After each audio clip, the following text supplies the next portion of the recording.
Assalamualaikum warahmatullahi wabarakatuh. Halo adik-adik, perkenalkan nama saya Marissa Zulfia Rahma. Di sini saya akan membacakan sebuah cerita yang berjudul Keajaiban Buku Harian Cecilia. Selamat menonton adik-adik.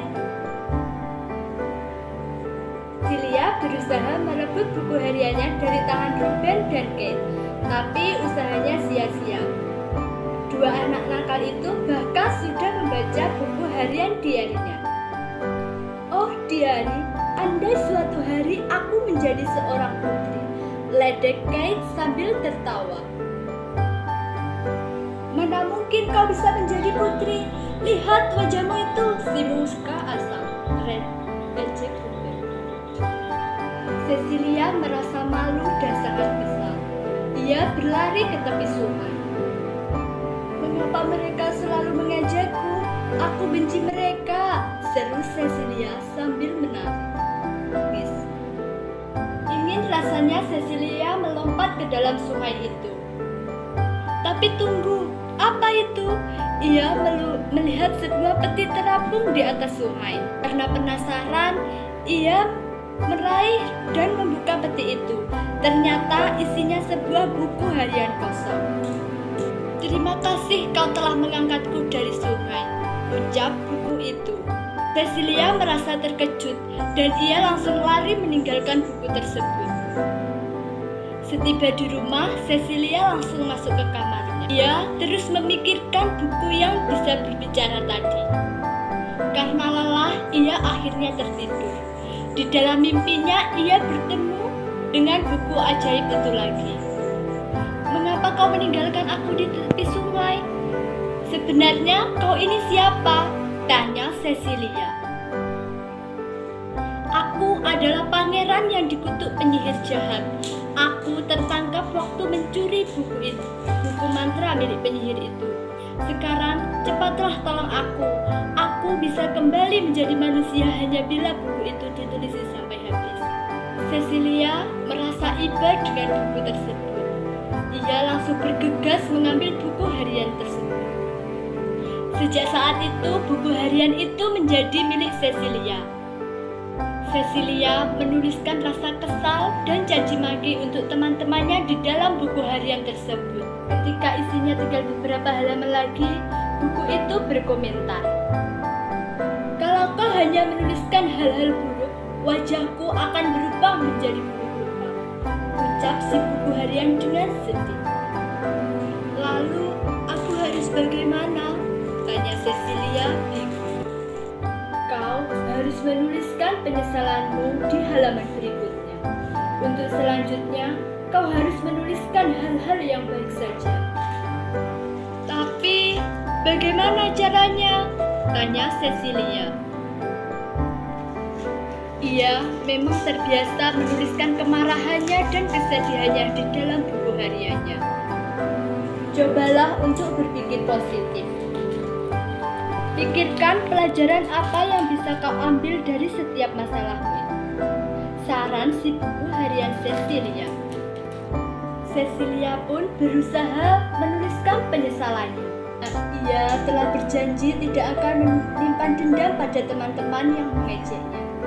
Mula-mula semua itu terasa sulit, tapi lama-kelamaan ia menjadi terbiasa.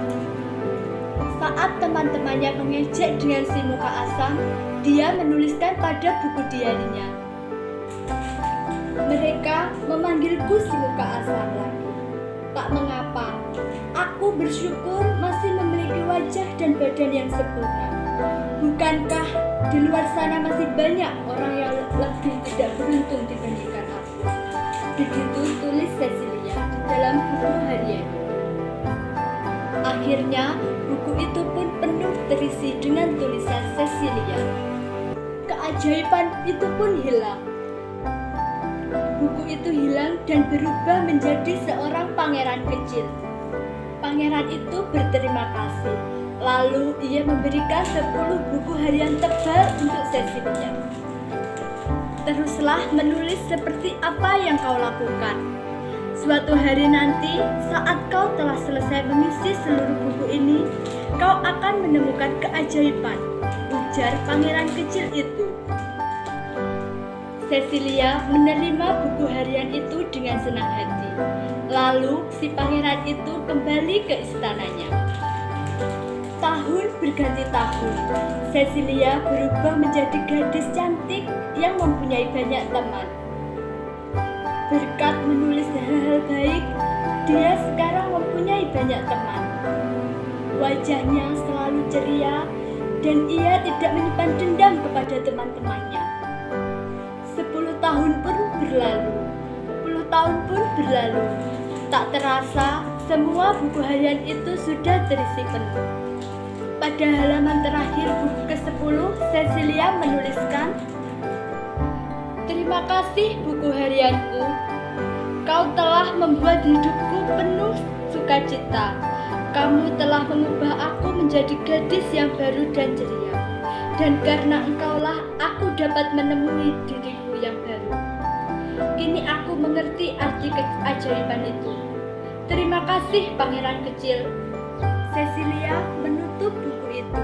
Tiba-tiba muncul sinar yang berpedar-pedar dari tumpukan buku tersebut. Lalu muncullah sosok pangeran tampan. "Terima kasih, Cecilia. Kau telah membebaskanku dari kutukan itu selama-lamanya," ujar pemuda itu. Ternyata pemuda tampan itu adalah seorang pangeran kecil. Sebelum buku itu terisi penuh oleh seorang gadis, rupanya selama ini pangeran kecil itu tidak bisa tumbuh dewasa. Akhirnya pangeran itu menjadikan Cecilia sebagai permaisuri dan mereka pun hidup bahagia bersamanya di istana. Jadi adik-adik, amanat dari cerita itu adalah kita harus berpikir positif dalam setiap permasalahan yang sedang kita hadapi. Dan nilai-nilai yang dapat kita teladani dalam cerita itu adalah: 1. Tolong menolong, dan yang kedua, jangan dendam kepada teman.